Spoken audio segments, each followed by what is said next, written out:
Assalamualaikum warahmatullahi wabarakatuh. Perkenalkan, saya Zulari SPD, calon guru penggerak angkatan 9 Kabupaten Pati dari TK Mardi Putra Mojagung, Kecamatan Rangil, Kabupaten Pati. Di sini saya akan melakukan demonstrasi kontekstual wawancara dengan pimpinan sekolah TK Pertiwi Karangwadi. Di sini saya tidak sendiri, saya ditemani oleh Ibu Siti Hasanah SPD dari TK Pertiwi Karangwadi. Assalamualaikum Bu Ana, apa kabarnya hari ini? Waalaikumsalam Bu Cici, alhamdulillah. Tetap semangat ya Bu, walaupun cuaca begitu. Iya. Alhamdulillah sekarang mataharinya mulai muncul Bu. Iya. Alhamdulillah Bu Ana, sama dengan saya masih tetap sehat dan selalu semangat. Sehingga pada pagi ini saya bisa berkunjung ke TK Pertiwi Karangwadi menemui Ibu Siti Hasanah untuk melakukan wawancara kepada Ibu terkait dengan dilema etika dan rujukan moral. Terus sekali Bu untuk menjemputnya. Saya terima kunjungan Anda di sini dengan senang hati. Dan nanti kalau ada permasalahan silakan dibujuk untuk memberikan tanggapan saya sesuai kemampuan saya. Nanti kalau saya jawab sebisa saya seperti itu ya Bu. Karena alhamdulillah banyak pengalaman apa di sini saya selama menjadi kepala nanti waktu dan saya serahkan kepada Bu. Monggo bisa dimulai tanpa saja. Terima kasih Bu Ana. Bu Ana, selama ini Bu Ana sebagai kepala sekolah bagaimana ya untuk mengidentifikasi kasus-kasus yang merupakan dilema etika atau rujukan moral yang terjadi di sekolah Bu Ana? Mengenai ini ya Bu, dilema etika atau rujukan moral. Mudah saja Bu untuk mengidentifikasi sesuatu itu dikatakan rujukan moral jika ada dua hal, yang satu benar dan yang satu salah menurut hukum. Nah, jika keduanya benar maka itu baru dikatakan dengan dilema etika. Itu ya Bu. Ya Bu Ana, terima kasih. Jadi jika ada dua hal yang satu benar dan yang satu salah menurut hukum itu dikatakan rujukan moral, dan jika keduanya itu benar, yang satu benar dan yang satu benar, maka itu dikatakan dengan dilema etika. Itu ya Bu ya. Selama ini bagaimana ya Ibu menjalankan pengambilan keputusan di sekolah Ibu, terutama untuk kasus-kasus di mana ada dua kepentingan yang sama-sama benar atau sama-sama mengandung nilai kebajikan? Ya, terima kasih. Memang Bu, biasanya agak rumit ya Bu kita untuk menentukan dilema etika. Sebelum kita mengambil keputusan untuk masalah tersebut, kita harus benar-benar bisa mengidentifikasi masalah yang terjadi terlebih dahulu. Kemudian kita mengumpulkan pihak-pihak yang terlibat dalam kasus tersebut. Kita panggil bagi pihak itu, kita memanggilnya, kita tanyakan bagaimana permasalahannya yang sebenarnya terjadi. Setelah itu, mengambil masalah baru kita bisa menentukan yang benar dan yang tidak. Seperti itu, kita adakan musyawarah, karena musyawarah sendiri kan untuk mencapai suatu keputusan dan untuk keputusan bersama. Jadi kita tidak ambil keputusan tidak hanya sepihak lah, kita sama-sama. Karena ini menyangkut untuk kepentingan orang banyak. Luar biasa sekali ya Bu Ana sudah mengambil keputusan. Kemudian langkah-langkah atau prosedur seperti apa ya yang biasa Ibu lakukan selama ini tidak mengambil pengambilan keputusan tersebut? Alhamdulillah, selama ini memang satu atau dua ada kasus seperti itu. Langkah yang pertama kita datangkan yang berkaitan dengan tadi permasalahan itu, kita datangkan langsung. Setelah kita datangkan langsung, kita tanyakan letak permasalahannya itu seperti apa, yang memicu itu apa, terus solusinya seperti apa. Ya, dengan seperti itu kan kita bisa melihat lebih detail permasalahan yang terjadi dan kesimpulan yang kita ambil atau masalah yang kita solusinya kita dapat yang terbaik seperti itu ya Bu. Memang seperti itu kami jalankan di tidak kok harus ini terjadi langsung sebelah, tidak. Kami memanggil dari yang keterlibatan tersebut, kita kumpulkan bersama, kita ambil solusi yang terbaik untuk kita semua, tidak mensuplasi yang satu atau yang lainnya seperti itu. Ini luar biasa sekali Bu Ana. Nanti memanggil kedua-duanya untuk dimintai keterangan terlebih dahulu ya Bu ya. Terus, kemudian hal-hal apa saja ya yang selama ini Ibu anggap efektif dalam pengambilan keputusan pada kasus di dunia IPK tersebut? Terima kasih.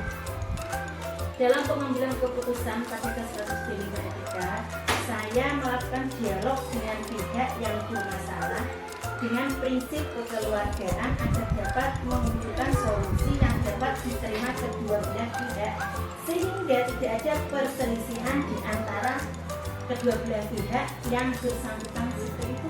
Ya. Terima kasih Bu. Selanjutnya hal-hal apa saja ya yang selama ini merupakan tantangan bagi Bu Ana sendiri dalam pengambilan keputusan pada kasus-kasus di lingkungan IPK yang terjadi di lembaga atau sekolah Bu Ana ini?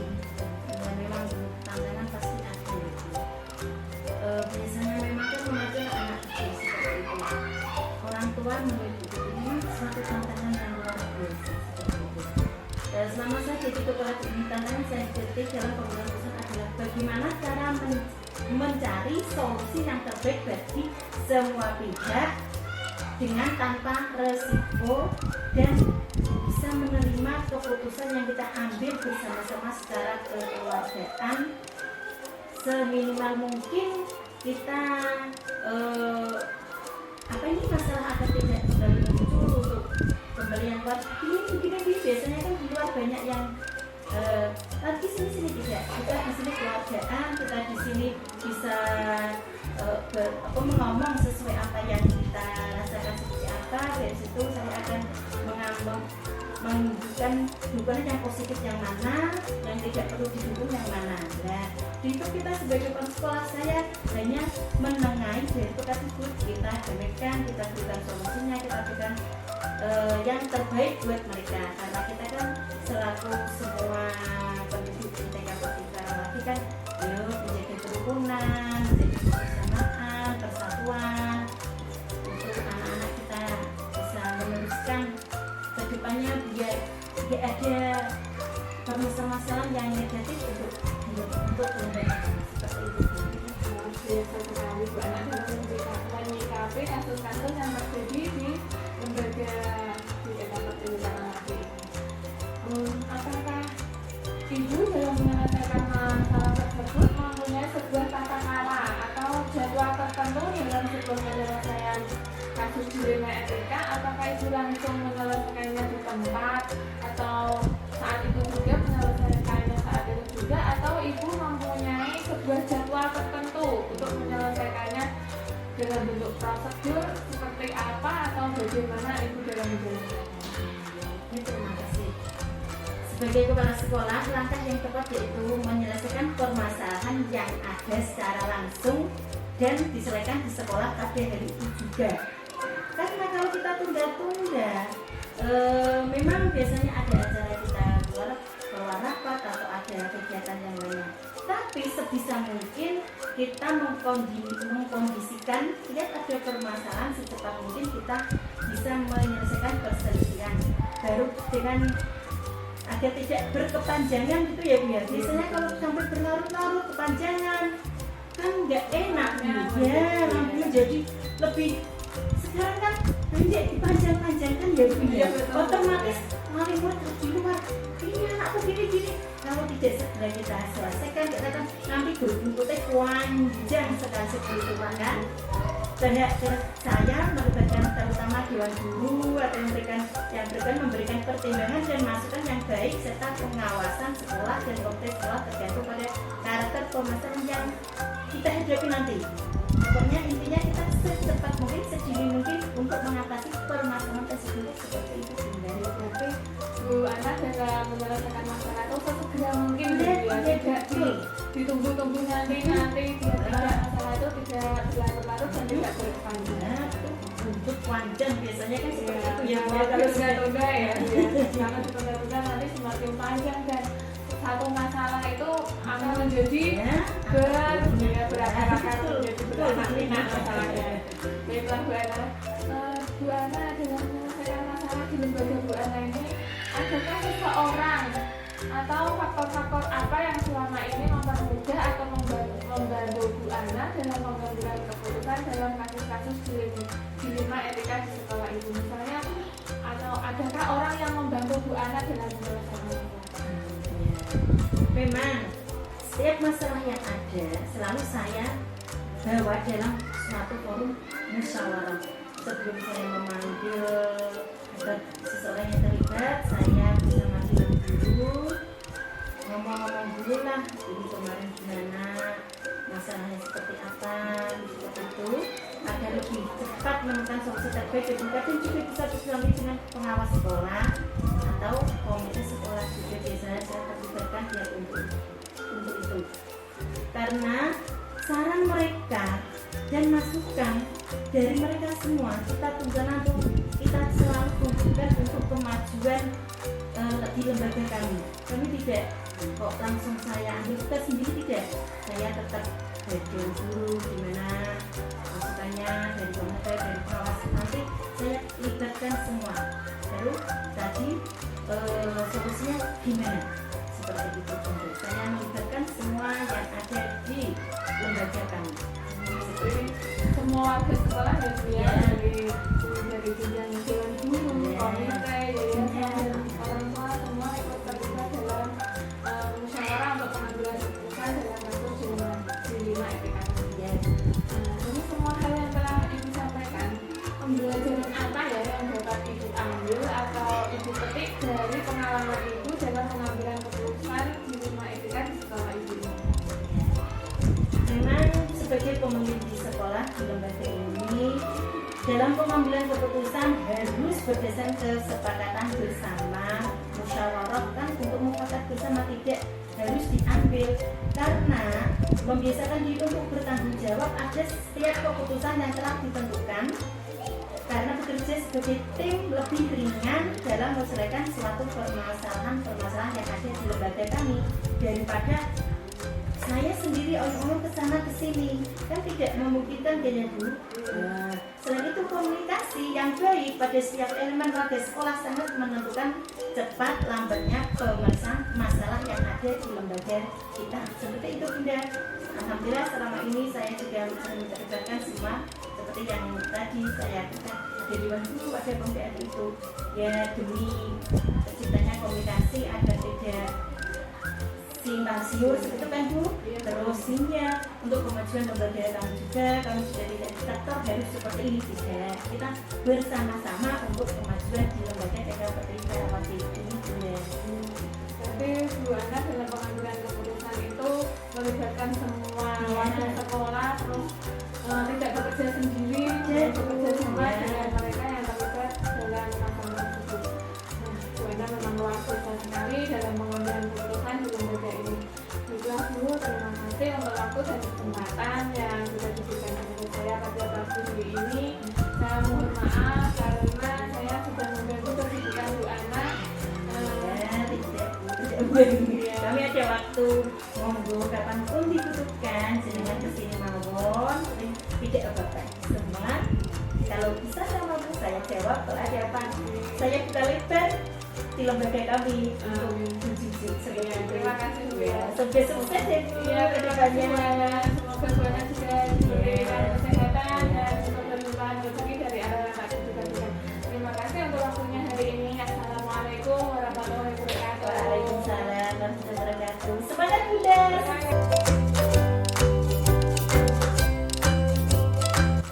Assalamualaikum warahmatullahi wabarakatuh. Berjumpa kembali dengan saya Jumeri SPD, calon guru penggerak angkatan 9 Kabupaten Pati dari TK Madu Putra Mojiagung, Kecamatan Rangil, Kabupaten Pati. Dalam kegiatan demonstrasi kontekstual wawancara dengan pimpinan atau kepala sekolah di lembaga saya. Di sini saya tidak sendirian, saya ditemani oleh Ibu Kepala Sekolah Ibu Sri Wartimah SPD AUB. Assalamualaikum Bu Sri, apa kabarnya? Waalaikumsalam. Alhamdulillah, kabar kami baik. dan tambah semangat. Bagaimana kabar Bu Putri sekalian? Alhamdulillah Putri tetap semangat dan sehat, sehingga pada pagi hari ini saya bisa bertemu dengan Putri dan ingin mengajak Putri untuk berdiskusi. Boleh ya Bu ya? Mohon maaf jika mengganggu waktunya Putri untuk pagi hari ini. Boleh. Kalau ada yang bisa saya bantu, kebetulan tugas hari ini saya sudah selesaikan semua. Alhamdulillah Putri. Nah, dalam diskusi hari ini saya ingin menanyakan tentang dilema etika dan kasus-kasus rujukan moral yang terjadi di sekolah kita. Dan selama ini bagaimana Putri mengambil keputusan untuk mengatasi masalah dilema etika itu dan juga rujukan moral yang terjadi di sekolah Putri. Baik Bu Dudu, yang pernah terjadi di lembaga saya yang di sekolah kami tentang dilema etika, yaitu pernah terjadi anak yang usianya sudah 6 tahun lebih dan sudah melampaui 2 tahun pendidikan di TK ini, tetapi tahap perkembangannya masih belum sesuai dengan anak-anak yang siap untuk memasuki jenjang pendidikan yang lebih tinggi, yaitu di SD. Jadi kami menyarankan kepada orang tuanya bagaimana kalau anaknya itu sebaiknya mengulang dulu. Nanti setelah perkembangan anaknya itu sudah bisa mengikuti untuk ke jenjang pendidikan yang lebih tinggi, nah kita bisa berkolaborasi dengan orang tuanya juga, dengan SD yang akan dituju juga. Jadi untuk kelompok B, agar pihak orang tua mempunyai pendapat yang lain. Misalnya orang tuanya itu tidak tuh seharusnya anak saya itu sudah masuk di SD walaupun perkembangan pendidikannya masih kurang. Terus dan akhirnya kami pun melepaskan anak itu. Silahkan kalau memang anaknya mau dimasukkan ke SD. Nah, mudah-mudahan aja nanti perkembangannya bisa mengikuti dengan perkembangan anak yang lain. Berarti anak tersebut tadi 6 tahunnya lebih berapa bulan ya Bu? 2 bulan. Oh, 2 bulan. Berarti mungkin untuk perkembangannya memang masih belum sesuai untuk di jenjang SD. Berarti tadi Putri mengambil keputusan itu diidentifikasi dulu masalahnya ini urgent atau tidak, terus kemudian mendesak atau tidak, baru mengambil keputusan. Nah, Putri selanjutnya selama ini bagaimana ya Putri dalam mengambil keputusan tadi? Kan ada anak yang ternyata perkembangannya itu kurang, tetapi orang tuanya itu memaksa untuk masuk di SD, kemudian umurnya juga sudah bisa masuk di jenjang SD, cuma perkembangannya tadi masih kurang. Bagaimana Putri dalam mengambil keputusan tadi? Nah, jadi memang itu kan berbasis data. Terlebih dulu kita sampaikan kepada orang tua data perkembangan anak tersebut. Dia masuk sampai dia selesai di kelompok B. Kemudian datanya kalau sudah terkumpul, kita sampaikan. Bahkan sebetulnya sebelum anak-anak selesai menuntaskan sekolahnya di kelompok B, di TK itu kan selalu ada pembagian rapor. Nah, perkembangannya, nah kebetulan untuk anak tersebut ada keterlambatan dalam perkembangannya, dan itu kami juga sudah sampaikan, saran-saran juga kami sampaikan. Jadi tidak ujuk-ujuk terus saya lepaskan juga tidak. Dalam penyampaiannya itu kita tidak buru-buru keadaan anak tersebut, tapi bertahap melalui fase-fase dari sebelumnya. Berarti untuk mengambil keputusan tadi bisa berbasis data ya, tahu anak ini sudah mampu atau belum melalui pertimbangan dari guru-guru kelasnya saat pengambilan rapor mulai dari TKA sampai dengan TKP. Ya. Nah, kemudian langkah-langkah yang diambil tadi kan sudah berbasis data berarti. Langkah-langkahnya untuk menyelesaikan kasus tersebut bagaimana ya Desi? Untuk mengambil langkah-langkah untuk menyelesaikan masalah tersebut. Untuk penyelesaian masalahnya itu kita diskusi dengan orang tua anak tersebut. Karena tadi contoh kasusnya seperti itu, kita diskusi dengan orang tua, datanya seperti ini, kemudian harapan bapak dan ibu seperti ini. Kira-kira solusi yang terbaik bagaimana? Karena perkembangan anak dan pendidikan anak harus terus berjalan. Jadi kami dari sekolah menyampaikan tanggung jawab di sini. Kemudian tanggung jawab bapak dan ibu belum selesai. Nah, untuk terus berlanjut ke SD atau enggaknya saya persilahkan jadi melalui diskusi terlebih dahulu. Jadi Bu Sri mengambil keputusannya tadi melalui diskusi dengan orang tua untuk mengambil keputusan apakah anaknya nanti dikembalikan lagi ke TK atau mau dilanjutkan ke SD. Karena anak memang tanggung jawab orang tua ya Bu. Iya betul. Itu tanggung jawab orang tua untuk mengambil keputusan. Dan melalui diskusi dan musyawarah, jadi nanti tetap pengambilan keputusan melibatkan orang tua itu kembali kepada orang tuanya maunya bagaimana. Terus juga dari pihak sekolah dan pihak Putri dan sekolah juga sudah memberikan keputusan terbaik bagi kedua belah pihak, tidak memerlukan kita sendiri atau dari sekolah sendiri. Nah, selanjutnya apa sih tantangan yang sudah Ibu hadapi selama ini ketika mengambil keputusan tersebut? Apakah pernah tidak ya mungkin merasa kok berat sekali ya, kok orang tuanya seperti ini ya? Tantangan terbesarnya itu bagaimana ya Bu Sri? Nah, tantangan yang harus kita hadapi itu memang ada. Ya, untuk contoh kasus yang sama tadi ya supaya berkelanjutan karena mengikuti perkembangan anak tersebut. Jadi kita merasa ya kasihan sekali sama anak tersebut karena dia mungkin nanti di jenjang yang lebih tinggi itu tidak seperti anak yang lain karena Usianya sudah walaupun usianya dia sudah melampaui batas sudah 6 lebih, tapi dia kan perkembangannya lebih lambat ya. Jadi ya kita harus gimana ya, karena kita mengikuti perkembangan anak tersebut. Kelompok B, saya merasa berat sekali ya, karena merasa kasihan saat orang tuanya mau membawa ke jenjang pendidikan selanjutnya.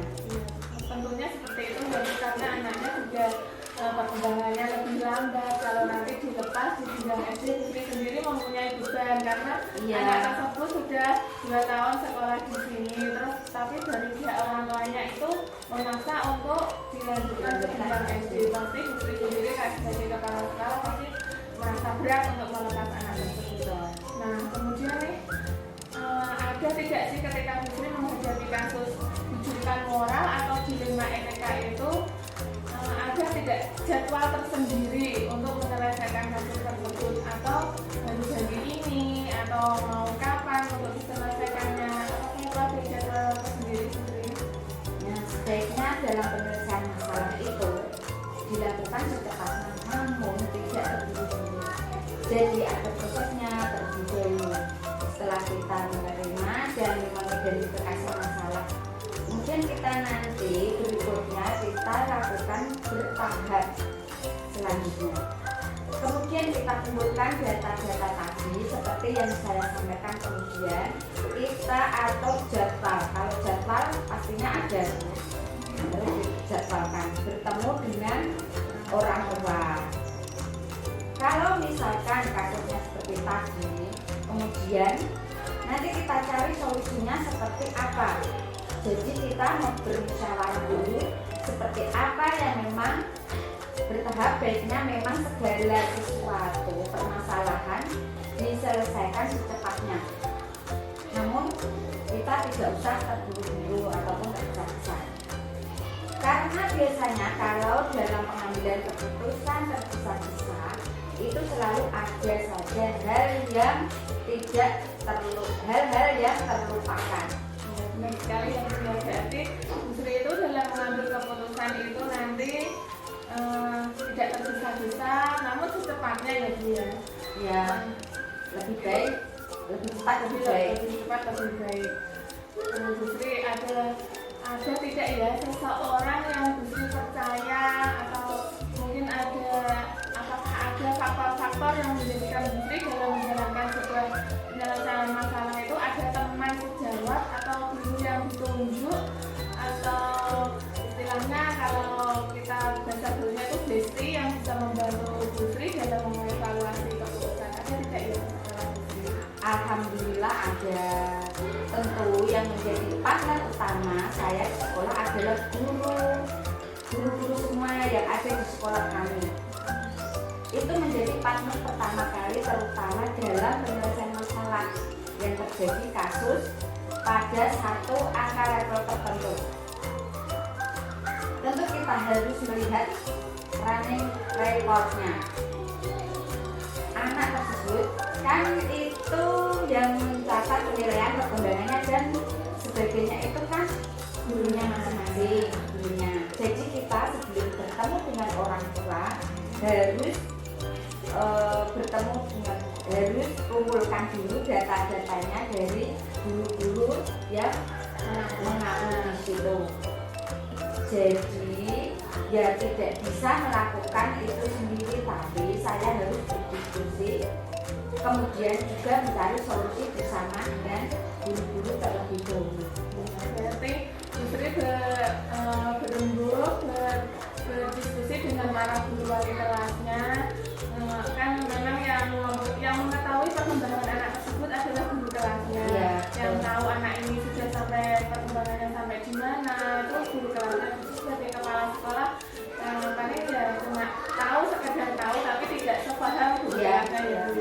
Berarti Busri mempunyai partner di sekolah itu semua guru di sekolah tersebut. Sekolah kita ini tidak ada yang satu yang ditunjuk menjadi partner tertentu, tidak ada ya. Semua guru. Baiklah Busri. Nah, sebagai penutupan Busri luar biasa sekali dalam menjawab pertanyaan saya pada pagi ini. Sebelum saya pamit, apa ya kesimpulan yang Busri bisa sampaikan kepada teman-teman guru atau kepada saya pribadi tentang bagaimana mengambil keputusan dalam menyelesaikan kasus dilema IPK dan pendidikan moral setelah Busri? Nah, kesimpulannya adalah dalam menyelesaikan sebuah masalah tentu kita dihadapkan pada pilihan ya atau tidak.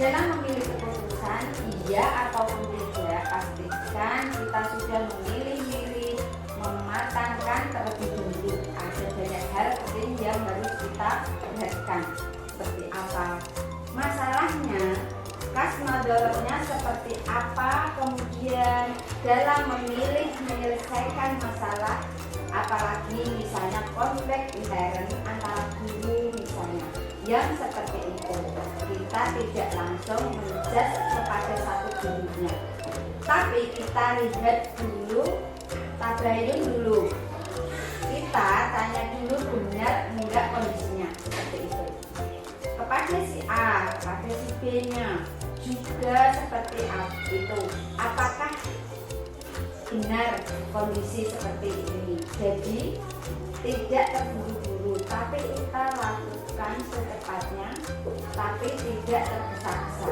Ya, terima kasih Busri. Berarti dalam menyelesaikan masalah itu Busri untuk mengatakan iya atau tidak itu Busri harus memilah-milah, harus mematangkan dulu untuk menjawab iya atau tidak.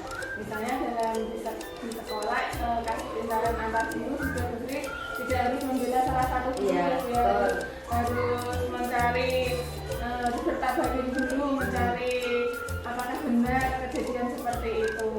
Tidak terburu-buru dalam mengambil keputusan, namun tetap secepatnya ya. Nah, terima kasih Busri memang luar biasa sekali. Jadi kalau dari Busri sendiri menyelesaikan masalah itu secara tabayun, kemudian memandang satu masalah dari berbagai sudut pandang yang berbeda dan mengambil keputusan dengan supaya namun bisa terus. Nah, demikian tadi. Terima kasih untuk waktunya hari ini. Busri sudah meluangkan waktu untuk saya, untuk bisa saya wawancarai dalam kasus dilema IPK dan pendidikan moral di sekolah kita. Terima kasih. Selamat melanjutkan aktivitas kembali. Semoga Busri diberi kesehatan dan keberkahan dari keluarganya. Assalamualaikum Busri. Waalaikumsalam warahmatullahi Oke.